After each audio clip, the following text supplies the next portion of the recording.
તો ગાઈસ આને કહેવાય વેખો અને આ છે ઝઘડિયો. તો વિડીયો ગમે તો લાઈક શેર ને સબસ્ક્રાઇબ કરવાનું ભૂલતા નહીં અને વિડીયોમાં છેલ્લે સુધી બન્યા રહેજો. તો ચાલો ગાઈસ, કેમ છો? મજામાં ને? તબિયત પાણી? અમારી તબિયત પાણી તો સારી નથી, માસલા બાંધતા ને એટલા માટે. જો અમારા સગન માસાને વજુભાઈ આગળ ઝાડુ પર લોટાઈ ગયા છે.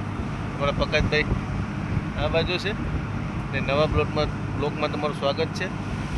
જમી બમી ને આવી ગયા છે વાઘો ઉપર. બાકી આ બાજુ ઝઘડિયો જઈશ, દેખાતો નથી ઝઘડિયો, સૂર્યના કિરણો પડે છે એટલા માટે. ચાલો આગું પડીએ જમીને વ્યૂ બતાવીએ. પ્રકાશભાઈનો પહેલો વારો છે. તો થોડોક આપણે ગાંજરો છેટે છે ને, તો થોડીક બોટ ચલાવવાની છે. તો આ પીસમાં છે ને ગાબડા પડી ગયા છે ગાઈસ, તો તેમાંથી વાઈમ ઝીણી વાઈમ છે ને નીકળી જઈશ. અમે દિવ્યેશભાઈ ને બંને જણા છે ને તે તેને સીવી લઈએ. બાકી બીજા બધી કલર્સ અહીંયા બેઠા છે, અહીંયા ઉતાસ. જો હવે આપણે ઝઘડિયાનું વ્યૂ લેવા માટે આવી ગયા છે, એટલે કે ઝઘડિયાની સાઈડમાં જ આપણે વાઘો માંડેલો છે. તો આપણે હવે જમીને ફ્રી થઈ ગયા. તો આપણું મશીન બંધ છે, પછી આપણે મશીન ચાલુ કરી અને જવાનું છે વાઘો ઉપરવા. તો આ પછવાડે છે આપણી બોટની સીન અને આપણા તંડેલવે ગેર માર્યો, જો પંખાની રવાટી નીકળી. જો અમારા પ્રકાશભાઈ તૈયાર થઈ ગયા. પ્રકાશભાઈ સ્કાર્ફ કાઢી લીધો મોઢેથી, મારો માસો કાંચરો પકડાવીશ. પ્રકાશભાઈ વાઈમ કાઢે છે કે નહીં જોવાનું છે આપણે. બાકી દિવ્યેશભાઈ તો અહીંયા કરાશે ને. આ દિવ્યેશભાઈ બતાવો તો કુંડન કાઢી લેખું, બધી કાઢી લેખું ભાઈ. આ મારી કરાશે ને આમ ગાંઠું વળી જાય, અમારે સાફ કરવું પડે. પછી એમાં ગાભો મારે ને તો પહેલાં જેવો સહેલો બની જાય, તો ઓઇલવાળો ગાભો મારવો પડે. તો મારો માસો મીંદરી તૈયાર કરીને લાખી જે આપણા કાંજરા આવી ગયા ભાઈ. હવે ઉઠા લેવાનો છે ગાંજરાને. જો હવે અમારા વજુભાઈ ગાંજરા ઉપરવાના છે. પ્રકાશભાઈ રાસરી તાળે છે. જો ગાંજરો ઉપર લીધો, કદ આવી ગયું. ચાલો હવે પછી તમે બતાવું આગવા આવે પછી સરખા થઈ જઈ. એથી ઉતરીને ખેંચીએ પ્રકાશભાઈ. તમારો માસો છે ને રાસરી હકલે છે. કૈલાસભાઈ કુટી ઉપર આવી ગયા છે, હવે હું કુટી પુરાવું. તો હવે પ્રકાશભાઈને તો વામ આવી નથી, તો આપણા કૈલાસભાઈ કહે છે કે વામ આવે તો આસ્તે આસ્તે કૈલાસભાઈ ખેંચેશ. વજુભાઈ ઊભા થઈ ગયા વામ ઉપાડવા માટે. તો હવે 4-5 કુટી પછી છે કે કોણ જાણે, જો આમાં આવી ગઈશ, જો ઉપાડીને નાખી ખોલામાં. તો હવે પાછા અરવિંદભાઈનો વારો આવી ગયો. તો હવે કૈલાસભાઈ કંઈક નવું મચ્છી બારી લાગે. કૈલાસભાઈ શું ઉપાડે જોઈએ હવે. ઓ માય ગોડ, આ તો વેખો છે, વેખો. આ તો ભાટના ગારા મળે. આ બાજુ શું કરે છે? તો કૈલાસભાઈ જાળીમાં નાખી દીધો ગાય. તો જો ગાય કેટલો મોટો વેખો છે, અને તેનો કલર તો જો કેટલો મસ્ત લાગે છે. ટપકા ટપકા ટપકા, પીરા ટપકા ને. તો દિવ્યેશભાઈ ગબા ગબ તાણે છે. શું આવે છે કે ખ્યાલ નથ. જો ભાઈ વજુભાઈ ગાટા ઉપાડે. આ ઉપાડ્યા ગાટા. તો હવે આપણે છે ને વાઈમ કઈ બાયડી ને તમને ખોલામાં બતાવી દઉં. એક વેખો બાયડો છે મોટો. જો વેખાના મોઢામાં કુટ્ટી છે અંદર. તો હવે આપણે લીકડે એમ નથી, એને દાંત બહુ ડેન્જર છે. તો હવે આપણે કાઢવાનું નથી, બાકી જો આમાં હાંડા છે. તમને વાઈમ બતાવું. જો ગાઈસ વાઈમ તો આમાં જો એટલી બાયડી છે, નાની નાની જ છે, 6-7 છે. હવે આપણી બોટ ચાલુ કરીશ. ચા મૂકવા ટપેલી લઈને આવ્યો જ બંડાળી, કોરમ ખોલીને નાખી દઈએ. તો ગાઈસ હવે અમે વાઘું ઉપાડી લીધું ને બધી જણા અહીંયા કાપવા માંડ્યા. હું પણ કાપું છું. વજુભાઈ કાપે, દિવ્યેશભાઈ, પ્રકાશભાઈ ને માસો અને અરવિંદભાઈ વાં કાપે. કૈલાસભાઈ ચા મૂકવા જઈશ. આપણી બોટ ચાલુ છે. એક વાનવાળા પાસે શાક લેવા જવાનું છે. આ નવી ઘોડી ફિટ થઈ છે, આમાં કામ ચાલુ છે. હજુ ફિટ નથી થયું, પણ ત્યાં કલ્લા આટા મારે છે જોરદાર. જો કેટલી મસ્ત દેખાય છે, સુંદર. અને જો બધા પાયા લાખવાનું કામકાજ ચાલુ છે. જો ગાઈસ કેટલા મોટો ઝઘડિયો છે. આપણે ગોરથી એના નંબર લેવાના છે, કેમ કે આ રાતના અંધારે હોય એટલા માટે આપણે પટકાઈ જાય નહીં એના હિસાબે.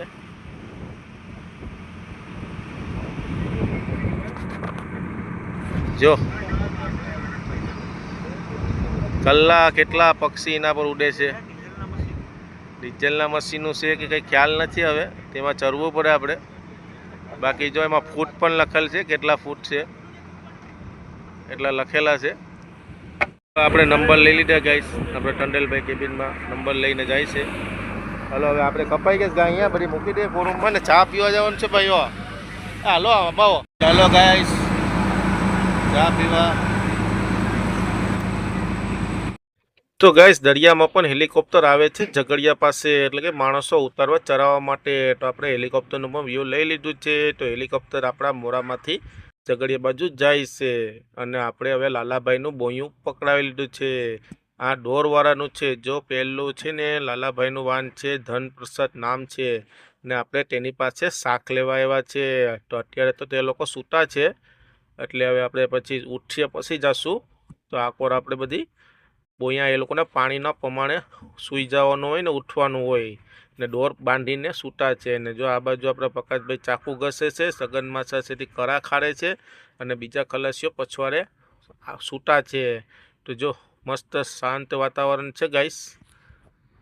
અમારા લાલાભાઈ પાસે આવ્યા છે અમે શાક લેવા માટે. એ લોકોને ઉઠાવ્યા જ આપણે, એ લોકોને ઢોર સોરવાનો ટાઈમ થઈ ગયો.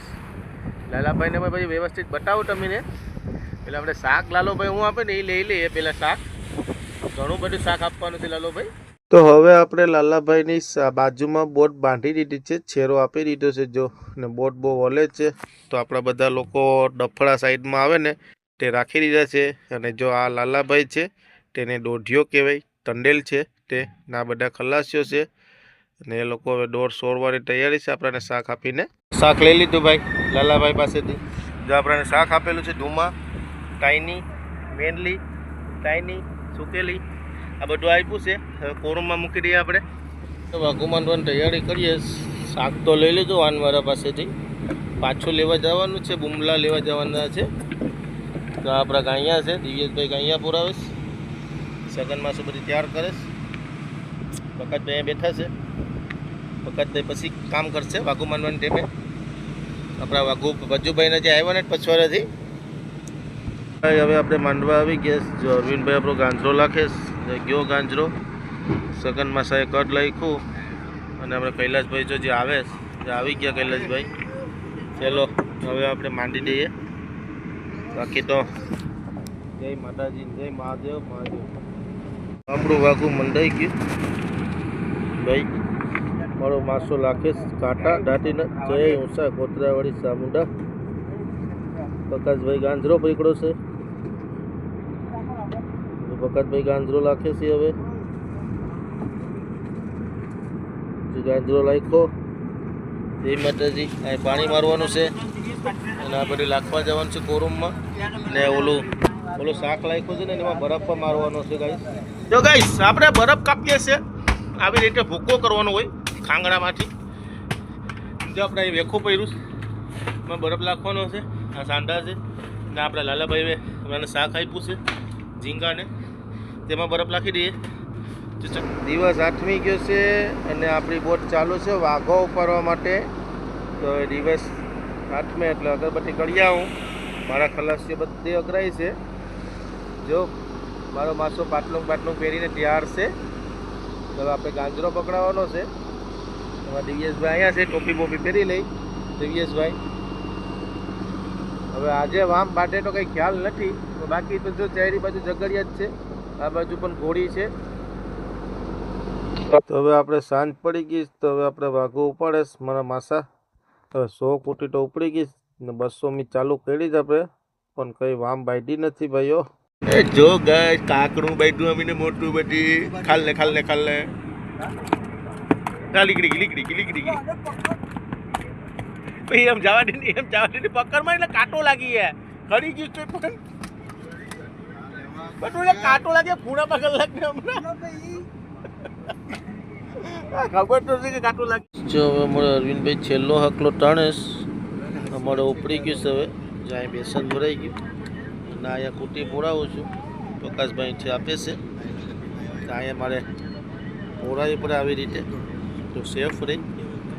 ઓકે ચલો પછી જમવાનું છે. ગાંયા કાપવાના છે. ગાંયા કાપીને કોરમમાં મૂકવાના છે. પછી જમવાનું છે. તો હવે આપણને જો અહીંયા કાકડું બાંધેલું હતું ને એ જાળીમાં નાખી દીધું છે, પણ હજી એ જીવે છે. જો તમને દેખાતું હોય છે ને અહીંયા 5-6 હાંડા બાંધેલા છે. તો ઓલમોસ્ટ આપણું બાગું ઉપડી ગયું. જો ઝાટીને બધી આવી ગઈ. તો અરવિંદભાઈ આપણો ગાંજરો ખેંચી લઈ પછી બધું સાફ સફાઈ કરવાની છે, પછી જવાનું છે જમવા. જો 24 કેરેટ સોનું છે, પીળું પીળું છે સોનું, એટલે કે આ વામ છે ગાઈસ. હવે પાછા ગાયા કાપવા બેસી જશે અમે. દિવ્યેશભાઈ છે ને અંકલ લખવા ગયા છે, આકોર બીજા માણસો આકોર કાપીશ, અમે લોકો આકોર કાપીએ, કાપીને પછી જમવા જવાનું છે. વજુભાઈ કંઈક કહે છે, વજુભાઈ કે ચડી.